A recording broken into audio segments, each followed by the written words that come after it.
Hey, what's going on, everyone? Welcome back. It's Coach Adamir, and you're listening to Living Your Best Life. This is the podcast that you can listen to for fitness advice, nutritional guidance, and hopefully motivational support.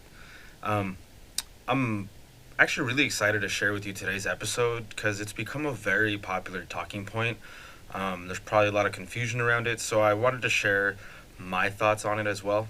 Kind of just give my 2 cents on it as I guess throw my name in the mix. We've all heard of gluten-free diets and how they can help us in weight loss, and a lot of that naturally happens because we get rid of certain foods that actually just help remove calories from our diet. So weight loss is a natural byproduct of it, but a lot of us haven't really heard about the, I guess we'd say, negative health effects of gluten in our diets. So that's what I wanted to shed a little light on today.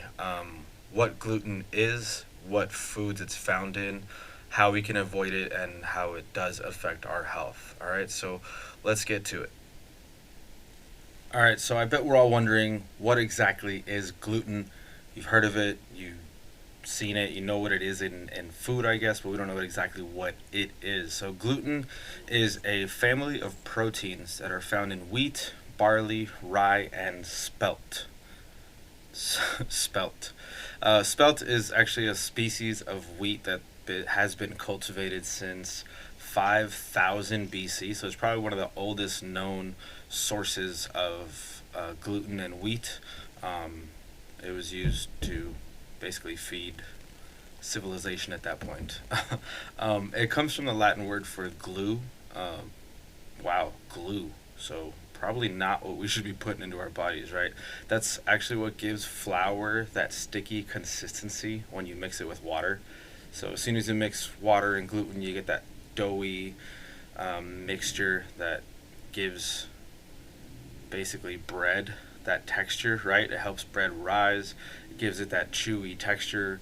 I'm pretty sure we've all done it. I know I have. You get a roll of bread, it's nice and warm. You crack it open and you reach inside for the white bread, right? The meaty part of it. It's all chewy and warm and delicious. It's actually not good for us. um, and the reason being is one, celiac disease. If you haven't heard of it, it's probably because it only affects about 1% of the population. If you don't know anyone with celiac disease, it's an autoimmune disease in which the body mistakes gluten as a foreign threat. So our body's even telling us that it's a threat, right? And it reacts and attacks the gluten proteins. The problem with that is that because it's in our stomach and our intestines, it's going to damage the surrounding areas as well. So the gut wall, your stomach lining, and things like that. And that can actually cause nutrient deficiencies and digestive issues, right? So if our stomach wall and digestive lining is damaged, then it's not going to function properly. We're not going to absorb nutrients from food as well, so we have those deficiencies. And then people with celiac disease experience a lot more symptoms. They'll experience sharp stomach pain, they'll experience diarrhea and constipation, and this is after consuming products with gluten. They'll also have skin rashes, which isn't as common, but definitely does happen. Stomach discomfort, bloating. They'll actually experience weight loss from that nutrient deficiencies, and the digestive issues. And then they'll also experience tiredness and depression. So it's not always digestive and physical issues. They also have mental issues with that. And the other thing that people may experience is non-celiac gluten sensitivity. Now this is a little more common. It's believed to affect about 1 to 13% of the population. Now this can't be tested for. Okay, so you can't take a test for gluten sensitivity. You can take it for celiac disease. You can do a blood test or intestine biopsy as well. That'll give you the results of celiac disease. But for a gluten sensitivity, there's no test for it, but it can cause similar discomfort, stomach pain, bloating, eczema, rash, so that skin condition, and then also changes in your bowel motion. So it may not be as severe, but you still may experience some symptoms. So gluten sensitivity can also be a sign that maybe it's time to start removing or minimizing the amount of gluten in your diet. And in order to do that, there are certain foods we do have to avoid, right? And completely avoiding gluten is going to be a challenge, especially in our modern diet because it's found in many common ingredients that are added to foods. Okay, so the main sources of gluten in our diets are wheat based foods, so wheat bran, wheat flour, spelt, what I mentioned earlier, barley, rye, malt, and brewer's yeast. Brewer's yeast, you can kind of get an idea where we're going with that one. And there are also foods that have ingredients containing gluten that are added to them. All right, so all your wheat based pastas and breads, gluten. All your cereals, unless otherwise specified, gluten. Your baked goods, such as cookies, muffins, cakes, pastries, pizza. Pizza, man, I wrote this earlier and I still forgot pizza's on there. All right, well, it is what it is. Sometimes you have to give up what you like to get to where you want, right? Snack foods as well. So candy, crackers, chips, popcorn, pretzels, things like that, they all have gluten in them. And then believe it or not, some sauces actually have gluten added to them, and this is what gives some of it its texture, some of it its thickness. Soy sauce, teriyaki sauce, a lot of marinades and salad dressings have gluten as well. And then when it comes to beverages, you heard me earlier, I said brewer's yeast, so beer is going to have gluten, and then a lot of flavored alcoholic beverages are going to have gluten. So your best bet is non-flavored, straight liquor, it seems. But honestly, the best way to avoid gluten, you guys, is just eat unprocessed, single ingredient foods. So your best practice, stick to whole foods, right, that haven't been broken down into something else. So the closer you are to its natural form, the better chance you have of not consuming gluten. Okay, so if you're wondering, okay, you just listed a bunch of foods that I can't eat. What can I eat? Honestly, it's not that hard. It's very, very simple. Okay, there's plenty of gluten-free options that allow to have healthy, delicious, fun meals. So if you haven't heard of any of these, it's okay. First, meats and fish. They're gluten-free. Eggs, gluten-free. Fruits and vegetables, gluten-free, you guys. This is crazy, right? Starches and flours. Potatoes, gluten-free. They grow in the ground. You can't add anything to them, so they're gluten-free. All right, and if you're going to use flour, potato flour, soy flour, and almond flour are good options for you. Nuts and seeds, again, gluten-free. Good snacking options, right? And then if you need to cook, use oils like avocado oil, olive oil, and coconut oil. All gluten-free. All right, and earlier we mentioned marinades and the sauce and stuff like that. So if you need to flavor your food and you don't want to use those items because of the gluten, herbs and spices are going to be your best bet. Okay, and then if you're looking for something to drink, water is going to be your best option. Obviously, no gluten, but again, you're not drinking something that has added ingredients or other quote unquote natural flavors, right? So you don't want any sugar, you don't want anything added to it. Water is going to be your best option. Or tea. All right, and if you're ever unsure of a food that you have that may or may not be gluten free, just read the label. The label will tell you. And if it doesn't have a label, then you're probably okay. All right, most whole foods don't have a label. All right, you don't grab an apple and it doesn't have a nutrition facts label. So you're probably in the clear if it doesn't have a label, okay? Now, when you get into a gluten-free diet, you're going to notice several health benefits. There's 4 that I'm going to talk about. The first one, you're going to relieve your digestive symptoms, right? So if you struggle with bloating, diarrhea, constipation, any gas, fatigue, anything like that, you're going to notice a reduction of those symptoms. All right, there is one study of 215 people with celiac disease, and they followed a gluten-free diet for 6 months, which resulted in a reduction in stomach pain and the frequency of diarrhea and nausea. Okay, so there is significant health benefits. Second one, you can reduce chronic inflammation. We all know that inflammation is a natural process that our body does to actually help treat and heal infection. All right, so take a sprained ankle, for example. It swells up and it gets inflamed. And what that does is it restricts any of that damaged tissue or blood from leaving that area so that the body can treat and heal that part of it.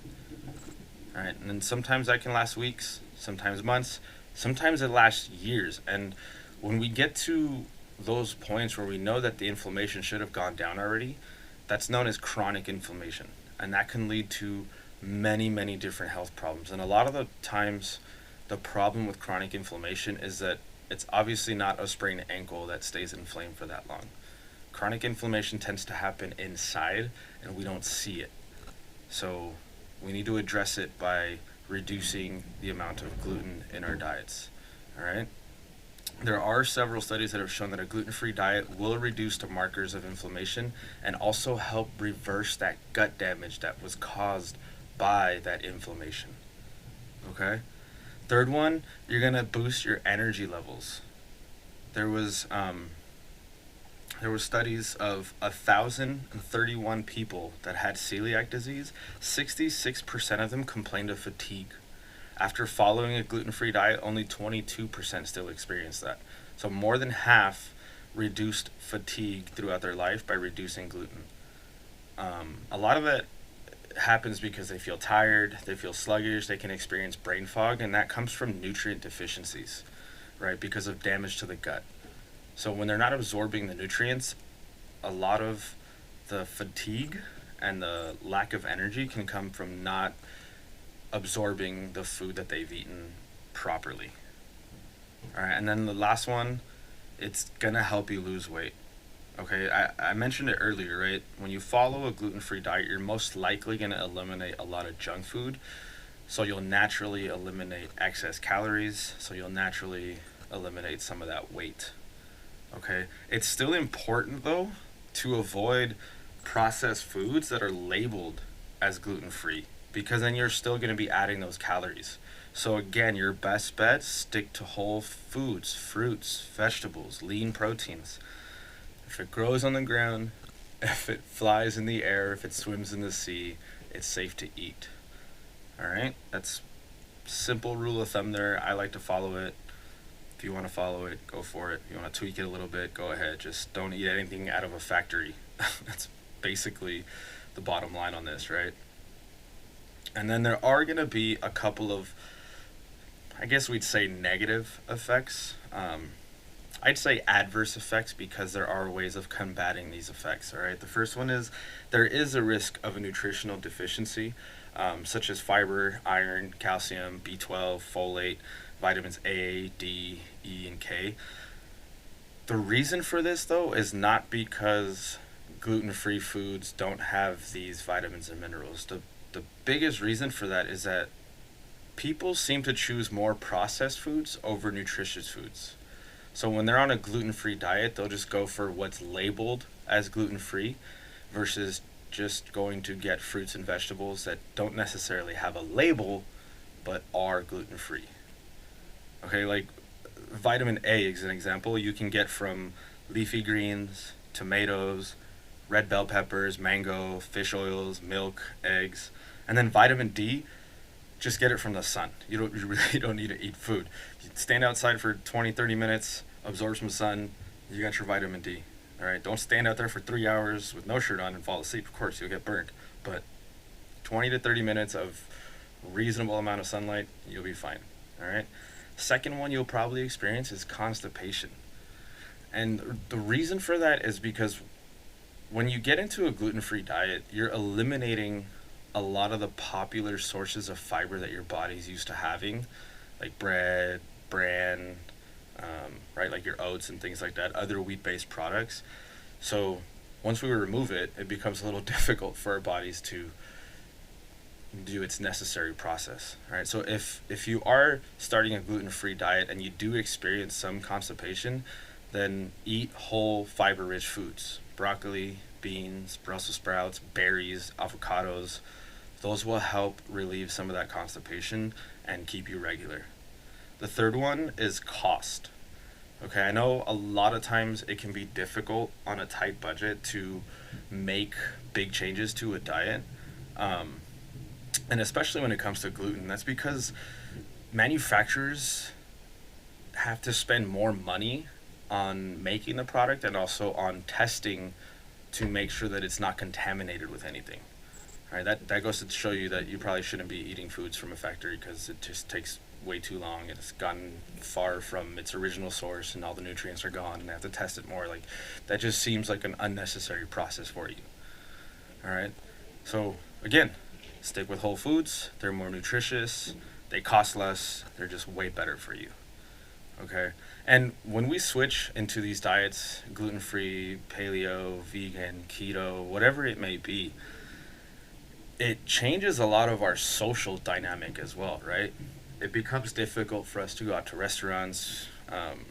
Look, a lot of restaurants have gluten free options, but you also run the risk of the food still being contaminated by maybe using the same utensils or using the same bowl or just getting mixed up, right? So you run that risk, and if you are affected by gluten in a negative way, then you may not want to run that risk. All right, so you may have to call ahead and ensure that they have gluten-free options. You may have to take your own food or eat a salad and drink water, right? We've all been there before, and that's okay. And if you're going to a party or a friend's house, it's a lot easier to take your own food or a lot easier to let them know, and maybe they can have those options for you as well. All right, but if you're willing to make the sacrifices for a gluten-free diet, then you can make it work. It just takes preparation, it takes education, it takes really sitting and subtracting foods that you're not supposed to eat and then adding foods that you know you can tolerate. So look, most of us can easily consume gluten without any of the negative side effects I talked about, but if you notice on a regular basis any of these symptoms after consuming gluten products, then maybe it's time to consider removing it from your diet or minimizing it as much as possible. All right, Audrey and I are actually doing that right now, for this month at least, and hopefully going past this month, depending on how our bodies react, depending on how we feel, on how long we can sustain it, of course. It all comes down to sustainability and making sure that we can incorporate it into our lives without making our lives a living hell, right? And that comes from just education lately, I guess. I've been doing a lot of reading lately on nutrition, and I've been discovering a lot of research that goes against the conventional wisdom that most of us have been taught our entire lives when it comes to nutrition, when it comes to food, when it comes to our health. And so I feel it's best that if I read these things and I learn them and I feel a certain conviction towards them, then I'm going to want to relay that information to you, my listeners, to my followers, to my clients, to my friends, to my family as best as possible. And the only way for me to do that in a pure way is to experience it myself. So I will be removing bread and pasta. We're going to be limiting our rice intake as well. So we'll be sticking to quinoa the most. Or if we are having rice, we can only consume it cooked and cooled. It actually has better health benefits that way when it's consumed cold. If you're interested in knowing why, send me a message and I will tell you why. It's actually pretty cool. But anyways,